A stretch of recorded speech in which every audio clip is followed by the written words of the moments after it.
Hi hello வணக்கம். Like ஜாவாஸ்கிரிப்டோட session start ஆகிடுச்சு. Already முன்னாடி HTML அண்ட் CSS பார்த்தோம்.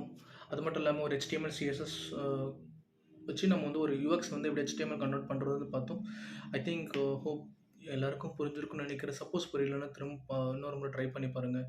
நிறைய யூசர் எக்ஸ்பீரியன்ஸ் வந்து கூகுளில் வந்து ஃபோட்டோஸ் எடுத்து அதை ப்ராக்டிஸ் பண்ணி HTML கன்வெர்ட் பண்ணி பாருங்கள். சரிங்களா? முடிஞ்ச அளவு பிக்சல் டு பிக்சல் கன்வெர்ட் பண்ணி பாருங்கள். தேங்க்யூ. ஸோ இந்த செஷன் என்னன்னா ஜாவாஸ்கிரிப்ட்ல என்ன பார்க்க போகிறோம் அப்படின்னா, ஜாவாஸ்கிரிப்டோட ஃபர்ஸ்ட் டூ திங்ஸ். ஒன்று வந்து அதோட ஃபண்டமெண்டல், எப்படி ஜாவாஸ்கிரிப்ட் என்ஜின் அதோட ஆர்கிடெக்சர் எப்படி ஒர்க் பண்ணுது. ரெண்டாவது வந்து அதோட ஃபியூச்சர்ஸ் பார்க்கணும். ஸோ இந்த செஷனோட டாபிக் நேம் என்னன்னா, வணக்கம் ஜாவாஸ்கிரிப்ட் அப்படின்னு ஒரு டாபிக் வச்சுருக்கேன். நேம் வச்சுருக்கேன். ஸோ இது என்ன சொல்லுது போதுன்னு அப்படின்னா, ஜாவாஸ்கிரிப்டோட கம்ப்ளீட் ஃபண்டமெண்டல் ஆர்கிடெக்சர்லேருந்து கோடிங் வரைக்கும் சொல்லி தரப்போகிறேன். ஸோ எப்படி வந்து கால் ஸ்டாக் எப்படி ஒர்க் ஆகுது, ஜாவாஸ்கிரிப்டோட ஃபண்டமெண்டல் அப்படின்னு பார்க்கும்போது அதோட JS இன்ஜினோட ஆர்கிடெக்சர். சரி, அப்படின்னா என்னென்னா ரியல் டைம் என்விரான்மெண்ட் அப்படின்னு சொல்லுவோம்.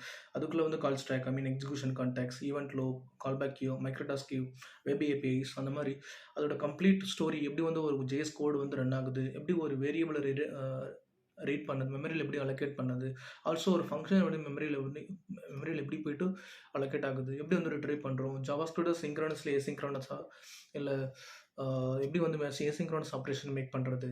So client side scripting language என்ன, சர்வர் சைட் ஸ்கிரிப்டிங் லாங்குவேஜ் என்ன அப்படின்னு கண்டிப்பாக பார்ப்போம். ப்ரோக்ராமிங் லாங்குவேஜ் என்னன்றது தெளிவாக பார்ப்போம். ஸோ அதுக்கப்புறம் ஜாவாஸ்கிரிப்ட் பேசிக் ஆர்கிடெக்சர் கம்ப்ளீட் ஃபண்டமெண்டல் தெரிஞ்சுட்டா நம்ம டாபிக் உள்ளே போகலாம். சரிங்களா?